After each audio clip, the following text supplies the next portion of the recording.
para sa lahat. Tingin ko, kailangan mo lang na pulungan ng kaibigan ko. Ganun po ba? O siya, tara Mac, para malunasan na rin natin at makapunta na tayo sa ating pupuntahan. Sige po, Commander. Kahit saan o kahit nasa malayo ka, tandaan mo, ako ang nagbigay sa iyo ng kapangyarihang iyan. Ang tulad mo, Tino, ay dapat lamang kasuklaman. Ha! Margarita Dei, Forumam Tua, Demonstrata!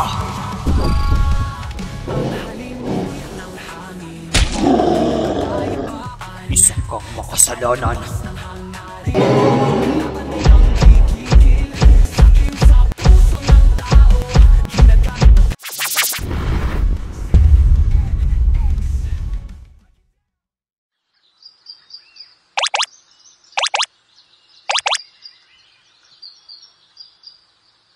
Commander, mawalang galang na. Maaari bang turuan mo ko ng mga dapat kong aralin bago tayo pumaroon sa lugar ng imbitasyon? Maaari naman.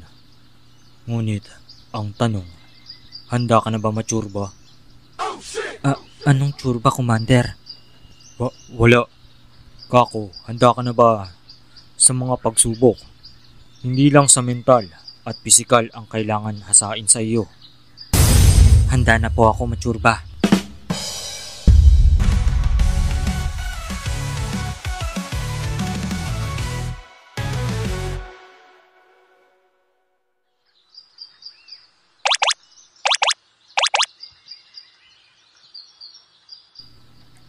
Commander, ito po ba ang mga gagamitin natin sa pag-iensayo?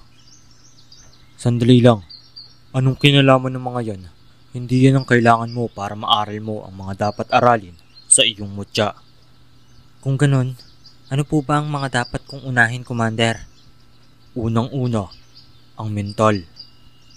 Dahil kung mahina ang iyong mental, hindi mo ito mamabalanse. Kahit anong physical mo o kahit anong lakas ng physical mo, never mo ma-achieve ang ganda mo. Ang aura mo. Basta, ayun na yun. Sige po, handa na po ako sa lahat, Commander. Buo na ba ang loob mo? Nakakasigurado ka na ba? Opo, Commander. Ano po ba ang unang gagawin natin? Unang-una, halikan mo ko. Charot. Unang-una, dapat damdamin mo ang kalikasan at ang lahat ng puwersang bumabalot sa mundo natin. Unawain mo ang kanilang pagkahanay-hanay. Paano po ba? Halika rito. Umupo ka sa harapan ko. Ganito po ba, Commander? Tama. Mag-Indian sit ka na lang para mas mapadali. Sunod naman, ipikit mo ang mga mata mo. Okay po, Commander. Tapos, damdamin mo ang lahat ng puwersa at nasa ating kapaligiran. Haplusin mo ang bawat puwersang bumabalot sa mundong ito, kagaya ng paghaplos ko. Teka, haplusin? Bading ba si Commander? Sunod naman, ibalansi mo ang paghinga mo. Ang baho kasi. Naknang, seryoso ba talaga si Commander? Parang niloloko lang ako eh. Mag-focus ka. Naririnig ko ang mga nasa isip mo. Hindi ako bading. Ay, pasensya na po. Akala ko kasi bading ka eh. Hindi nga ako bading, pero type kita. Mag-focus ka nga. Sige po, Commander. O siya, balik tayo sa ating pag-iensayo. Pakinggan mo lang ang aking mga salitang binibigkas. Masusunod po, Commander. Mataimtim ang pagsasanay ng dalawa sa gitna ng kakahuyan. Samantala, naglalakbay na si Sebastian upang tukuyin ang lokasyon kung nasaan si Commander at si Mac na naaayon sa utos ng estrangherong kanyang nakausap. Napakalawak pala ng mundong ito. Ngayon ko lang nasilayan ng gantong ganda. Nagagandahang ka ba sa kapaligiran, aking Sebastian? Pwede ba? Huwag kang padalos-dalos sa pagpasok sa aking kaisipan. Wala kang respeto. Ako pa ang walang respeto. Matapos ko ibigay sa iyo ang hinihiling mong mga binti? Oo. Binigyan mo ko ng muling pag-asa, subalit wala kang respeto sa akin. Ni pagnamnam ko sa mga momento at sa kapaligiran ay bigla-bigla ka na lamang sumusulpot. Paumanhin, akala ko na may nakatitig ka lamang sa paligid para hanapin ang dalawang inatas ko sa iyo. Hindi ko nakakalimutan ang ating napagkasunduan. Kaya pwede ba? Bigyan mo na lang ako ng katahimikan kahit panandalian lamang. O siya, huwag ka na magalit. Pagbibigyan kita, aalis na ako. Pero tandaan mo, lagi akong nakamatiyag sa iyo, aking Sebastian. Tigilan mo muna ako. Para kang mga maralita na hindi makaunawa sa mga mababa. Layas! Gigil na gigil si Sebastian ng mga oras na iyon dahil sa kawalang respeto ng estranghero. Samantala, patuloy pa rin sa pag-iensayo si Mac ng mga oras na iyon. Mas iniigi niya ang mga bawat segundo para matutunan ang kanyang mga dapat aralin para sa darating na kasalukuyan ay hindi na siya mahihirapan. Kakaiba ka talaga, Mac. Hindi ko inaasahan sa iyo ang kalakasan ng dating sobrang pogi mo. Kakaiba ang determinasyon mo. Rinig ko na ang haplos ng hangin sa kapaligiran. Rinig ko na rin ang bawat huni ng mga ibon na dumadapo sa hibla ng hangin. Unti-unti ko din nadadama ang kakaibang enerhiya at pwersa na tila ay taglay ng mundong ito. Ganito pala ang tinutukoy ni Commander na bawat uri sa ating kapaligiran ay may katungkulan na dapat ay ating pangalagaan. Hindi lang basta isang uri. Lahat pala ay may pwesto para sa mundong ating kinakatayuan. Isa rin siguro ito sa aking matututunan. Ang pangalagaan, ang kapaligiran at kalikasan. Mutya ng linta, kung naririnig mo man ako, maraming salamat. Isa ka sa mga nagbukas nito at nagbukas ng aking pananaw para mas maunawaan ko pa ang lahat. Naway ang iba rin ay maunawaan ang aking mga nasisilayan ngayon. Tulog na kaya ito? Parang tulog na eh.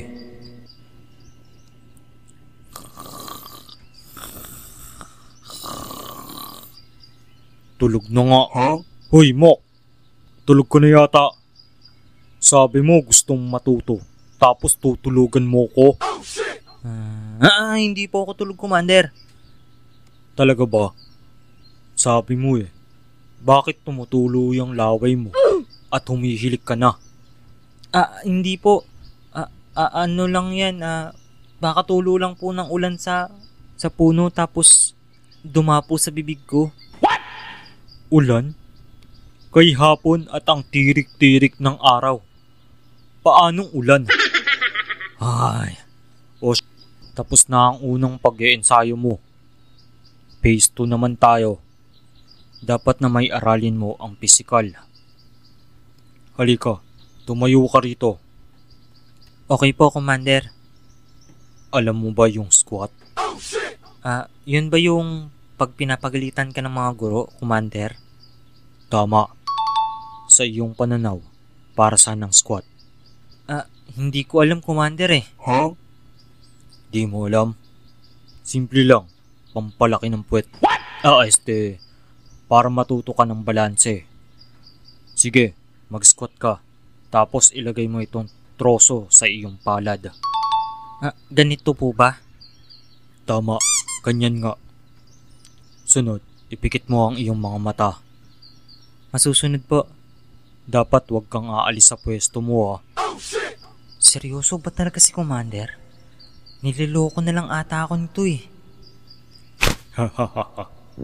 Makakaganti na rin ako sa kalokohan mo na pagpasok sa bahay ko nang walang pahintulot. Tapos Commander, Finger looking good, jutsu! Aray ko! Masarap ba? Masakit ba? Aray ko, Commander. Ang sakit. Sabi na may mali.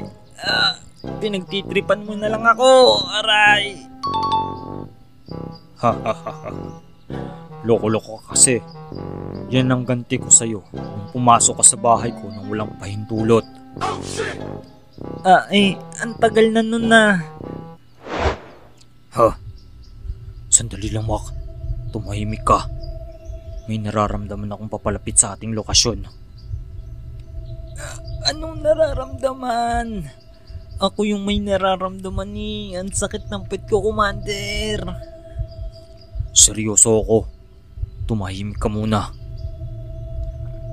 Dali-daling tumahimik si Commander at si Mac ng mga puntong iyon. Pinagmamasdan ang kapaligiran. Sinisipat ang bawat sulok ng kakahuyan.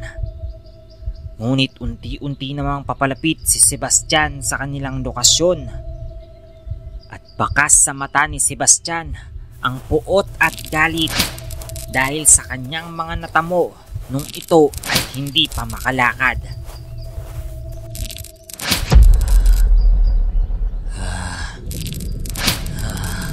Mapanghusgang mga nilikha. Damhin nyo ang galit ko!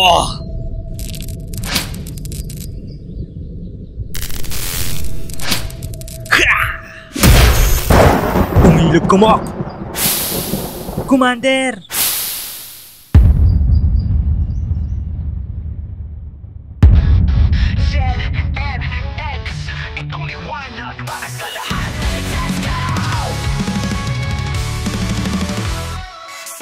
Maraming salamat po sa lahat ng nanood ng episode 5 ng Ang Mutya.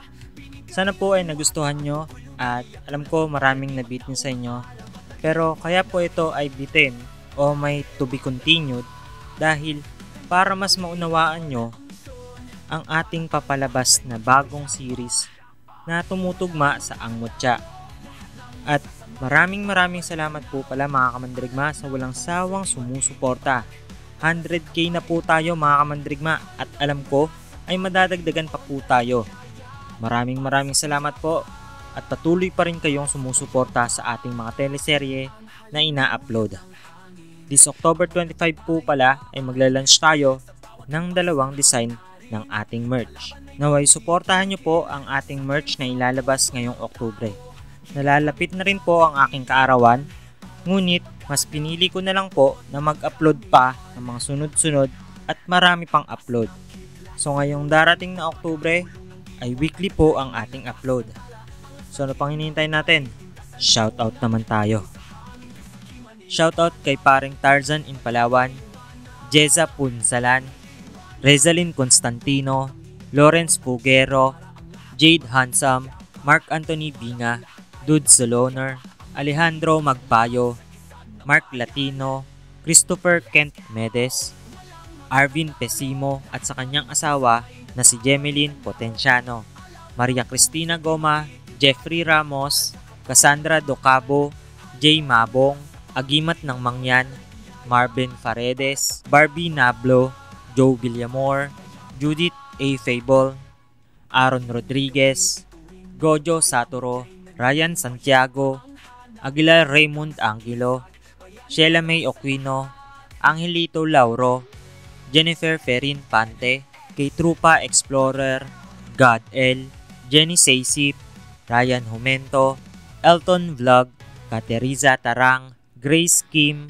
Ann PH Vlog Official, Emmy Kingkoy Vlog Channel, Shali Estrada, KYT Giselle, Agustin Gerald Vlog, Camila Planya, at kay Teo Ezekiel from Barangay Langagan, Sanchez Mira, Cagayan, Rosel Rebolos, Riboy Abrea, Elvin Moreno Macalisang, Hana Copina, Francia Silva, Locke Caziner, Noel de los Reyes, Mafe Trafalgar, Arthur Havelina, Jason Canoy, Romy Cauz, Redson Hakenova, Odeline Suyo de Guzman, Del Saron from Cebu, Joel Antibo, Carlo Portugal, Lian Alfaro, Daniel Batara, Jude's Animate YT, at kay CJ Graysack. Muli, lubos po ako nagpapasalamat and happy 100k Kamandirigma. Hanggang sa susunod muli nating upload. Tao, ginagamit ng katahiliman para mas lumaganap ang puot ng karamihan. Hampas ng kidlat sa lupa'y nagpapaga, pulong ng diwa, tataglay nilakas ng tala. Mga sakim na ugali, tinta sa lipunan, tungi sa hangin, kasakiman nilaganap. Malaki ay liwanag, may liwanag. Handog ng Panginoon ang misyon para ang lahat ay maging payapa. Para ang lahat ay maging pagyapa, ang maglipas ang lahat sa gisag ng bayan. Let's go! Walang makakatalo, lahat ng masasamay nagbabalik tanaw. Alam ng puso'y di matitibag para sa kapayapaan. Handog mula sa Panginoon, dalay biyaya para sa payapa. Para sa payapa. Ang halin ng gabi, pituwin ng gabay, ang mutya'y naningning payapa ang hanap. Simakang sa gisag, bayani para sa lahat.